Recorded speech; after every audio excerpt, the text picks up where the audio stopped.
तो जय हिंद दोस्तों, जय भारत, जय बिहार। आप सभी दोस्तों का हमारा इस चैनल पे बहुत बहुत स्वागत है।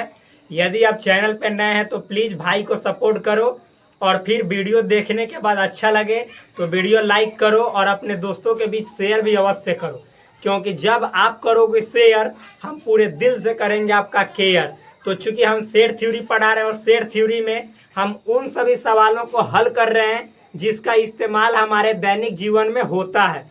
तो चलिए हम पहुंच चुके हैं सवाल नंबर 19 तक और यहाँ से शुरू होता है टाइप 2। चूंकि हमने टाइप 1 ऑलरेडी यानी पहले ही समाप्त कर दिया है और हम टाइप 2 में प्रवेश कर चुके हैं। टाइप 1 में केवल 2 सेट से रिलेटेड मतलब कि जो सवाल थे उनको हल करना था। अब यदि टाइप 2 के सवाल को हम देखेंगे तो इसमें 3 आपको मतलब सेट आएंगे, यानी 3 आपको यहाँ पे देखेंगे तो कोई भी चीज में set A, set B, set C रहेगा या 3 चॉइसेस रहेंगे, मिल्क, कॉफी, टी, इस तरह से, यानी दूध, चाय, कॉफी ऐसे ऐसे रहेंगे। तो इस प्रकार से 3 मतलब कि 3 जैसे सेट वाले सवाल को कैसे हल करेंगे वो हम टाइप 2 में देखेंगे। बहुत ही आसान है, बिल्कुल हार्ड नहीं है। यदि आप नए भी है तो बिल्कुल घबराने की जरूरत नहीं है, बहुत ही आसान है। तो चलिए सॉल्व करते हैं। तो मेरे भाई देखिए यहाँ पे पहले सवाल पढ़ते हैं। देखिए हम इंग्लिश में भी सवाल लिखते हैं, लेकिन हाँ स्पेस कम होने के कारण मैंने इंग्लिश में नहीं लिखा है, लेकिन मैं आपको इतना सरल कर दूंगा कि आप इसके इंग्लिश भी जान जाओगे। कैसे? तो देखिए, एक अनुसंधानकर्ता ने 3 पेयों दूध, कॉफी और चाय की वरीयता जानने के लिए 100 विद्यार्थियों का साक्षात्कार लिया। मतलब एक जो है क्या है, अनुसंधान करता है, इनविजिलेटर्स आप बोल सकते हैं, जो अनुसंधान करता है, पूछने वाला है। उन्होंने इंटरव्यू लिया कितने स्टूडेंट्स का? तो 100 स्टूडेंट्स का। और मतलब किस लिए? तो इसलिए लिया कि जो पेय होता है, पेय मतलब पीने योग्य, जो ड्रिंक्स होते हैं, ड्रिंक्स जैसे मिल्क, कॉफी और टी, ये सब पेय है, पीने वाला है, पेय पदार्थ है। तो इसका प्रीफरेंस जानने के लिए, वरीयता जानने के लिए, कौन किसको ज्यादा प्रीफर करता है, यानी किसको ज्यादा वो श्रेय देता है कि हमको ये अच्छा लगता है, हमको ये अच्छा लगता है, हमको दूध पीना अच्छा लगता है, किसी को चाय पीना अच्छा लगता है, किसी को कॉफी, किसी को दूध और कॉफी, किसी को तीनों पीना अच्छा लगता है।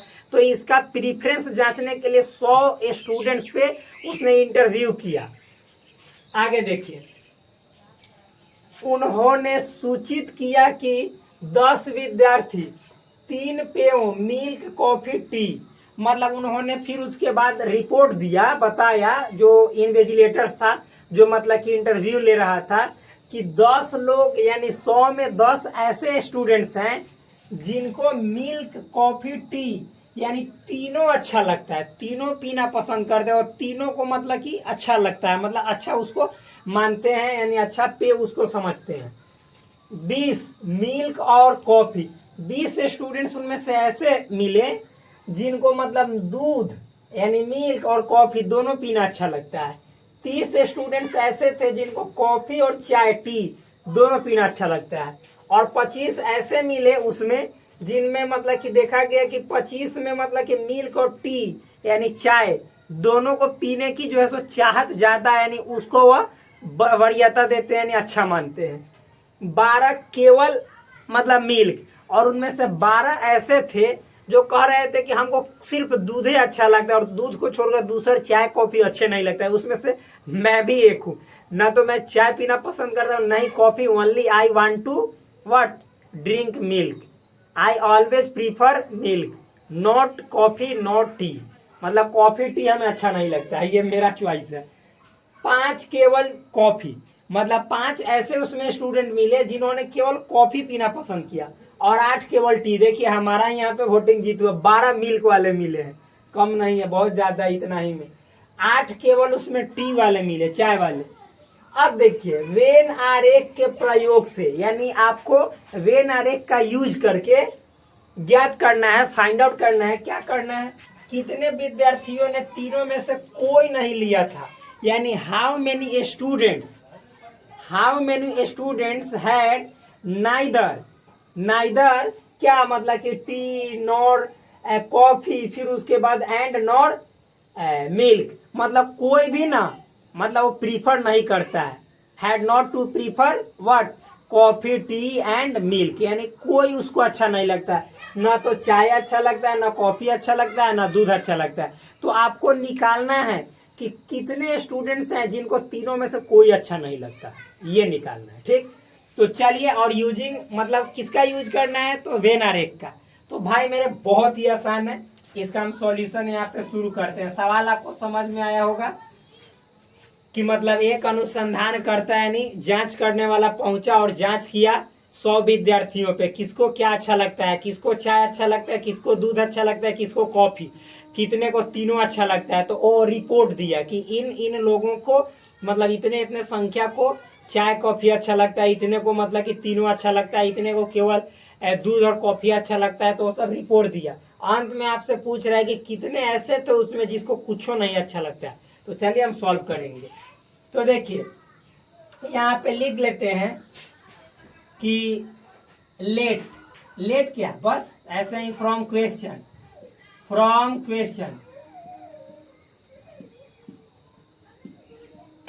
प्रश्न से। ठीक, क्या क्या दिया हुआ है तो आप ही बताइए कि मेरे भाई 100 विद्यार्थी हैं, तो जिनमें से मतलब 10 विद्यार्थी को ये मिल्क कॉफी टी तीनों अच्छा लगता है। यानी हम पूछेंगे कि आप बताइए वैसे स्टूडेंट्स की संख्या कितनी है, एन मतलब नंबर, संख्या, जिनको मिल्क कॉफी और चाय, देखिए M intersection C intersection T, यानी milk intersection coffee intersection T, तीनों अच्छा लगता है, यानी तीनों को पसंद करते हैं। तो कितने स्टूडेंट्स हैं, ऐसे मात्र 10 स्टूडेंट्स हैं, 10। फिर उसके बाद आगे है, देखिए यहाँ पे कि 20 ऐसे स्टूडेंट्स हैं उसमें जिनको मिल्क और कॉफी अच्छा लगता है।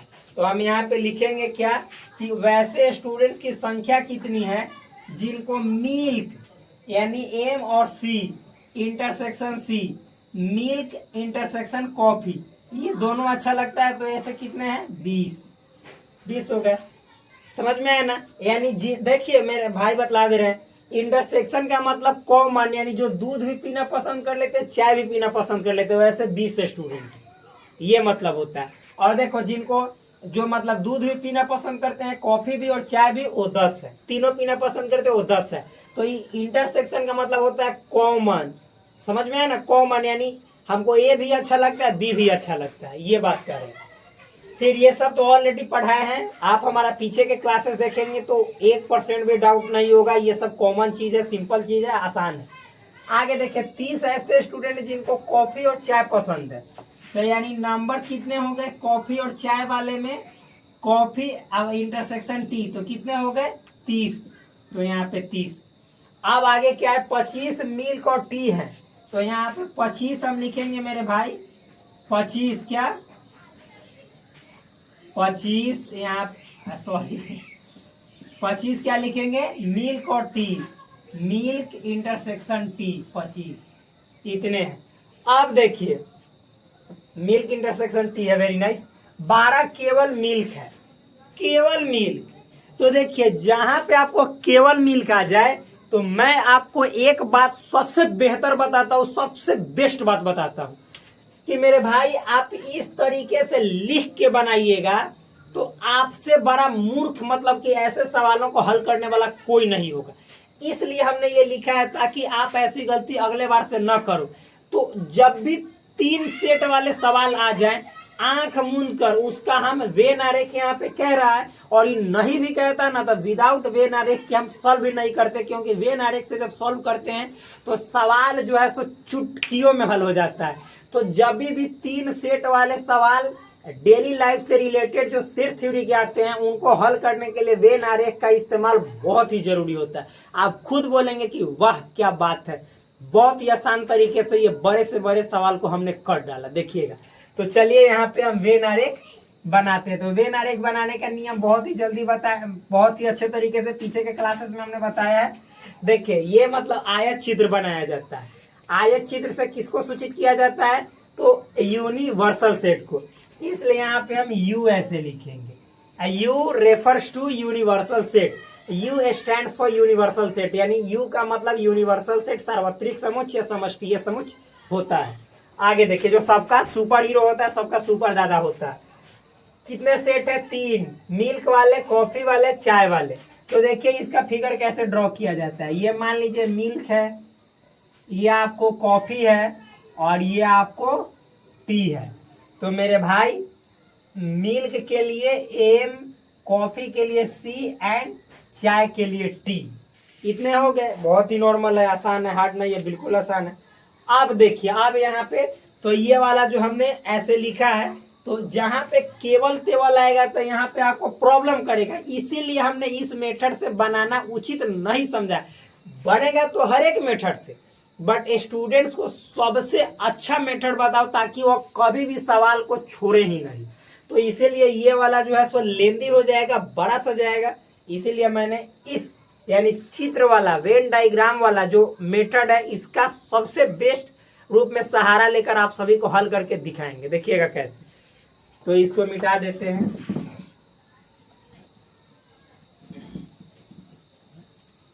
चलिए देखिएगा, ध्यान समझिएगा मेरे भाई। अब इसको मान लेंगे, कैसे मानेंगे? मान लीजिए कि इसको हमने माना ए, ब्लैक का यूज करेंगे।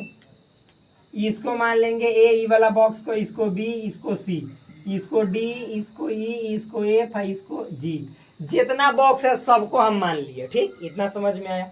अब देखिए जब इतना समझ में आया तो लिखेंगे यहाँ पे फ्रॉम क्वेश्चन।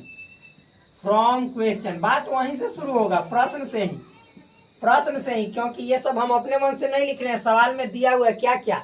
तो आप ही देखिए कि 100 स्टूडेंट्स पे तो इंटरव्यू लिया गया, पूरा उतना का जांच किया गया, जिसमें से 10 ऐसे निकले जिनको मिल्क, कॉफी, टी तीनों पीना पसंद है। तो आप देखो कि मिल्क, कॉफी, टी तीनों कहाँ पे मतलब कि एक जगह मिल रहा है। तो ये जो जी वाला आपका पार्ट है यही दर्शा रहा है कि मिल्क भी है इसमें, कॉफी वाला भी है, टी वाला भी है। यानी जी बताता है कि 10 लोग, जी का मतलब 10, क्योंकि जी यहाँ पे 10 लोग है, यही जी है संख्या। तो यही 10 लोगों की संख्या है जिनको चाय मतलब दूध पीना, मिल्क पीना, कॉफी पीना, टी यानी चाय पीना पसंद है। तो जी बराबर 10। बहुत ही आसान है, बहुत ही ईजी है। आगे देखिए फिर 20 ऐसे हैं जिनको मिल्क और कॉफी दोनों पसंद है। तो मिल्क और कॉफी, देखिए मिल्क, कॉफी तो कितने हैं? तो यहाँ पे 20। तो जब भी मिल्क, कॉफी दो की बात करेगा मेरे भाई, तो एक बात हमेशा अपने माइंड में सेटअप कर लीजिए कि देखो मिल्क और कॉफी। तो अच्छा बताओ कि जैसे जी है जी, तो मेरे भाई जी ऐसा भी तो है ना जिसमें मिल्क भी है और कॉफी भी है, यानी जी वाला में जरूर संख्या होगा दूधो पीने वाला का और फिर कॉफी पीने वाला का भी। क्यों? क्योंकि देखो मतलब जी बताता है कि जो मिल्क दूध पिए, कॉफी पिए, चाय पिए, लेकिन ये भी तो है कि जैसे जी है मतलब मिल्को पी रहा है, देखो यहाँ पे देखो ये मतलब कॉफी में भी आया, मिल्क में भी आया, और साथ ही साथ ई भी, यानी कितने आ रहे हैं जो मिल्क और कॉफी दोनों को मतलब कि दोनों वाले बॉक्स में आ रहे हैं। तो एक जी आ रहा है, देखो ये मिल्क वाला है तो इसमें जी भी आ रहा है, और फिर कॉफी वाला दोनों में होना चाहिए, तो देखो कॉफी वाला में तो जी और ई ऐसे हैं संख्या जो मिल्क वाले भी हैं और कॉफी वाले भी हैं। तो जब भी दो को रहेगा तो यहाँ पे हम लिखेंगे जी प्लस ई, ये ना है जी, तो ये कितने हैं 20, 20, तो यहाँ पे 20 पुट करेंगे। ठीक, जब भी दो वाले आएंगे तो तीनों वाला जरूर होगा, यानी जो जी है तो ये मिल्क भी है, कॉफी भी है, टी भी है, यानी तीनों में कॉमन वाला जरूर उसमें जुड़ेगा। जैसे देखो मिल्क और कॉफी में आपको नजर आ रहा होगा कि ई है, लेकिन इसमें तीनों वाला जरूर आप ऐड करेंगे, क्योंकि देखो यहाँ पे मिल्क में ये जी भी है और कॉफी में भी ये जी भी है, तो इसीलिए जी प्लस ई ऐड होगा। और इसकी संख्या कितनी है 20। उसी तरह से देखिए कि 30 सी कॉफी और टी वाले हैं, तो कॉफी और टी यहाँ पे, तो आप ही देखो कि कॉफी और टी वाले कौन कौन है। बहुत ही आसान है। कॉफी, तो कॉफी वाले आप ही पारो यहाँ पे लाइन, सब इजी है मेरे भाई। कॉफी वाले देखो यहाँ से खींचोगे तो ये, और फिर टी वाले तो टी वाले ये, तो आप ही देखो जी और एफ दोनों आ रहे हैं कि ना। तो यहाँ पे हम लिखेंगे जी प्लस एफ। कितने हैं 30 हैं, कॉफी और टी वाले 30 है, 25 है मिल्क और टी वाले, मिल्क और टी, तो देखो जी और डी, मिल्क भी टी भी, तो जी और डी, तो हम अब लिख देंगे G प्लस D बराबर कितने 25 25। एक क्वेश्चन, ये एक सवाल आप अच्छे तरीके से समझ गए। जितने जो 3 सेट वाले होंगे ना भाई, आपके लिए ना मालूम है हाथ का मैल होगा। मतलब आप आसानी से बना सकते हो, कोई हार्ड नहीं है, बहुत इजी है। देखिएगा, तो इसके बाद जब हमने इतना लिख लिया 25 तक, फिर आगे देखिए 12 केवल मिल्क है। तो आप ही देखो कि केवल मिल्क इसमें कितने हैं, जो इधर उधर कॉमन कहीं नहीं, ए। तो ए का मतलब यहाँ पे दिया हुआ है 12, यानी ए बताता है कि 12 संख्या ऐसे लोगों की है जो सिर्फ दूध, यानी 12 लोग यहाँ पे जो हैं इनको दूध के सिवा चाय कॉफी से मतलब ही नहीं है। तो ए बराबर 12 होगा। ठीक, आगे देखिए उसी तरह से 5 केवल चाय कॉफी, तो कॉफी वाला सी वाला देखो बी, तो यानी यहाँ पे बी के बदले क्या हो जाएगा 5। उसी तरह से 8 केवल चाय टी, तो सी वाले कितने हैं 8, तो यहाँ पे हम सी बराबर भरेंगे 8। क्यों? क्योंकि ये केवल टी लिए चाय। अब वेन आरेख के प्रयोग से ज्ञात कीजिए कि कितने विद्यार्थियों ने तीनों में से कोई नहीं लिया। तो अब यही देखिए वेन आरेख का इस्तेमाल है, और यहाँ से आपको पहले सवाल समझिए कि क्या पूछ रहा है। कह रहा है देखो भाई, ये पूरा जो हुआ आयत चित्र ना, तो ये पूरा में यदि स्टूडेंट को भर देंगे तो है सब जोड़ जाड़ के पूरा मिलाकर 100 विद्यार्थी है। तो इसको आप यहाँ पे हम क्या कह सकते हैं, ऐसे लिख देते हैं टोटल में है ना, यानी टोटल कहने का मतलब यूनिवर्सल सेट में, तो एन यू बराबर टोटल कितने कुल विद्यार्थियों की संख्या 100 है, तो एन यू मतलब number of elements in universal set, यानी सब मिला के कितने 100 विद्यार्थी 100 स्टूडेंट्स है। तो आपसे पूछ रहा है कि कितने इसमें ऐसे विद्यार्थी हैं स्टूडेंट्स है जिनको ना तो चाय अच्छा लगता है ना कॉफी ना मतलब क्या टी मिल्क। तो वही बात है। तो मेरे भाई है देखो A B C D E F G, ये सभी तीनों गोला में ऐसे विद्यार्थियों की संख्या है जिनको चाय कॉफी टी मतलब कोई ना कोई चीज अच्छा लगता है, चाहे चाय अच्छा लगे चाहे कॉफी, चाहे मतलब कि मिल्क अच्छा लगे या फिर मिल्क और कॉफी अच्छा लगे या कॉफी और टी अच्छा लगे या मिल्क और टी अच्छा लगे या तीनों अच्छा लगे, मतलब कोई ना कोई चीज इतना वाला को अच्छा लगता है। और ये जो खाली बच रहा है तो इसका मतलब यही सब स्टूडेंट होगा जिनको ना तो दूध से मतलब है, मिल्क से मतलब है, ना कॉफी से मतलब है, ना चाय से टी से मतलब है। तो ये खाली वाला निकालना है। तो अब हम कह रहे हैं कि एन यू का मतलब हुआ ये पूरा, तो पूरा में से है पी रहा है इस सब को A B C D E F G सब को जोड़ के निकाल के फेंक देंगे पीने वाला, तो कितना नहीं पी रहा है इसमें वो ना निकल जाएगा। यानी हमको निकालना क्या है, तो आप लोग समझ गए होंगे कि n U minus n U में से घटा देंगे। अब किसको घटाएंगे, तो A B C D E F G को जोड़ के A B C D E F G इस सब को जोड़कर आई एन यू मतलब number of elements in universal set में से निकाल के फेंक देंगे, और जो संख्या बचेगा यही आपका हो जाएगा वैसे स्टूडेंट्स की संख्या जिसने कुछ नहीं पीना चाहे, न तो दूध पीना चाहे, न चाय पीना चाहे, न कॉफी पीना चाहे। यही इस सवाल का मूल अर्थ हुआ। तो चलिए अब हम हल करते हैं, बहुत ही आसान है, बिल्कुल इजी है। तो देखिए मान लेते हैं कि ये समीकरण फर्स्ट है सपोज, और ये सेकेंड है, ये थर्ड है, ये फोर्थ है, ये फिफ्थ है, ये सिक्स्थ है, ये सेवेंथ है, इतना मान लेते हैं। ठीक, ये सब समीकरण इक्वेशन मान लिए। तो अब देखिए हमको जब एक एक चीज का वैल्यू पता चल जाएगा तो हम आसानी से कर लेंगे। तो आप ही बताओ, ए का आपको वैल्यू पता है तो जी बिल्कुल पता है 12, बी का पता है तो जी बिल्कुल पता है 5, सी का पता है तो जी बिल्कुल पता है 8। अच्छा, सी के बाद डी का पता है, डी का तो कहिएगा कि नहीं, डी का तो पते नहीं है। तो डी का वैल्यू निकालने के लिए हम क्या करेंगे, इस डी में जैसे इस समीकरण 4 है तो देखिए जी प्लस डी है, तो जी प्लस डी में हम जी का मान भर देंगे, तो यहाँ से जैसे जी का मान यहाँ ला के रखेंगे इसको इधर भेजेंगे तो डी का मान निकल जाएगा। यानी सबके पहले सिंगल सिंगल वैल्यू को निकाल लेंगे और यहाँ पे रख देंगे और जोड़ देंगे, इतना में से घटा देंगे जो कि हम मान इतना का मान 100 है, तो हमें आसानी से निकल जाएगी। तो चलिए हम निकालते हैं। तो ये इक्वेशन 4 है, तो लिखेंगे इक्वेशन 4 में जी का मान रखने पर, जी का मान रखने पर इंग्लिश में बोले तो on putting value of G in equation 4। अच्छा, ये सब दिखाई दे रहा है ना, इसमें बिल्कुल दिखाई दे रहा है, अच्छे तरीके से दिखाई दे रहा है। तो आप जब मेरे दोस्त जब भरोगे तो इक्वेशन पहले 4 क्या है लिख दो, क्योंकि g प्लस डी बराबर, ये g प्लस डी बराबर 25 है। आप बताओ g का वैल्यू कितना है 10, तो यहाँ पे जैसे 10 भरोगे d और 25, तो d बराबर 25 में से 10 जाएगा, कितना बचेगा 15, यानी आपका d का वैल्यू 15 निकल गया। खुश नहीं होना है, ये सिर्फ d का वैल्यू निकला, आंसर नहीं निकला। तो चलिए d का वैल्यू हमने निकाल दिया। फिर d के बाद देखो तो e का वैल्यू आपको पता है, नहीं पता है, तो e देखो यहाँ पे इक्वेशन सेकेंड में है, तो इस सेकेंड में फिर g का मान भरेंगे तो e का वैल्यू प्राप्त हो जाएगा।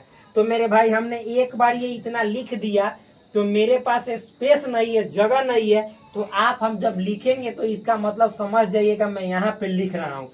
तो लिख रहा हूँ यहाँ पे क्या, आप समझ जाइएगा, इक्वेशन सेकेंड है, तो इक्वेशन सेकेंड में जी का मान रखने पर इंग्लिश आप लोग लिख लीजिएगा। तो इक्वेशन सेकेंड है क्या पहले, तो जी प्लस ई बराबर कितने हैं 20, तो 20, जी का वैल्यू कितने है मेरे भाई 10, तो 10 प्लस ई बराबर 20। अब ई बराबर 20 में से 10 को लेस करोगे तो 10 बचेगा, ई का भी वैल्यू निकल गया।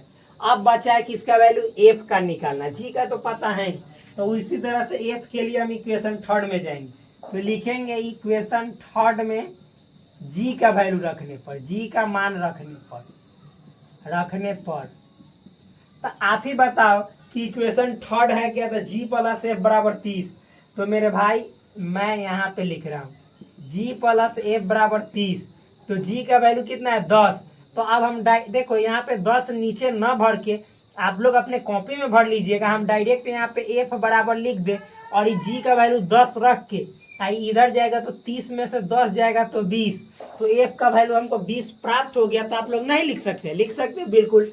तो इस प्रकार से देखिए आप सबका वैल्यू मिला कि ना मिला, ए का तो ए का मतलब इसमें जितने हैं ना उनके वैल्यू पता होने चाहिए, क्योंकि ये निकालना है। तो ए का वैल्यू तो देखो दिया हुआ है, बी का तो ये भी है, सी का तो ये भी है, फिर डी का तो देखो हमने यहाँ पे निकाल दिया, ई का तो देखो हमने यहाँ पे ई का वैल्यू निकाल दिया, एफ का तो देखो हमने यहाँ पे एफ का वैल्यू निकाल दिया, फिर इसमें जी का तो देखो यहाँ पे जी का है ही। तो आप देखो तो एन यू में से सबका वैल्यू निकल जाने के बाद जोड़ कर घटा देंगे तो ना मालूम चल जाएगा, बिल्कुल चलेगा। तो आप यहाँ पे देखना, यहाँ पे हम लिख रहे हैं, स्पेस नहीं होने के कारण इधर उधर लिखना पड़ता, लेकिन आप लोग इतने समझदार है कि वीडियो को रोक कर और धीरे धीरे आप देखेंगे तो आप अच्छे तरीके से इसको लिख सकते हैं। तो चलिए देखते हैं, तो निकालेंगे क्या हम, N U minus A plus B plus C plus D plus E plus F plus G. तो आप ही बताओ एन यू का वैल्यू कितना है 100, तो 100 माइनस ए का वैल्यू कितना है, तो ए का वैल्यू देखिए 12 भरेंगे 12, जो बी का वैल्यू कितना है 5, सी का वैल्यू 8, डी का वैल्यू निकला यहाँ से 15, ई का वैल्यू कितना निकला है, ई का वैल्यू देखो 10 आया है 10, एफ का वैल्यू देखिए कितना है 20, जी का वैल्यू कितना है तो यहाँ पे 10। अच्छा ये वाला दिखाई दे रहा है कि ना, हाँ ये वाला दिखाई दे रहा है, बहुत अच्छा है। अब देखिए यहाँ पे हम बराबर लिखेंगे यहाँ पे, तो इस बराबर को हम यहाँ पे बाइफरगेट कर देते हैं यहाँ पे, क्योंकि उधर उसमें दिखेगा। तो बराबर आप ही बताओ कि 100 में से जोड़ कर घटाना है, किसको किसको, 12 5 17 जोड़ेंगे, 17 में 8 जोड़ेंगे तो 25, 25 में 15 जोड़ेंगे तो 40, 40 में 10 जोड़ेंगे 50, 50 में 20 जोड़ेंगे 70, 70 में 10 जोड़ेंगे 80। तो आप ही बताओ कि 100 में से हम 80 घटा लेंगे तो कितना बचेगा 20, यानी यहाँ पे यही आपका फाइनल आंसर आया 20, यानी 20 स्टूडेंट्स, 20 विद्यार्थी ऐसे हैं जो इन मतलब कि जितने जो 100 विद्यार्थियों का ग्रुप था उनमें से 20 विद्यार्थी ऐसे पाए गए जिनको ना तो मिल्क यानी एम दूध पीना अच्छा लगता है, ना ही सी यानी कॉफी पीना अच्छा लगता है, ना ही टी मतलब चाय पीना अच्छा लगता है। तो वो मतलब कि वैसे विद्यार्थियों की संख्या कितनी हुई, तो 20 हुई। और यही आपका फाइनल आंसर हुआ। और बनाने का जो प्रोसेस है, जो तरीका है, यही है। एकदम जबरदस्त तरीका है, बिल्कुल आसान तरीका है। यदि आप देखेंगे तो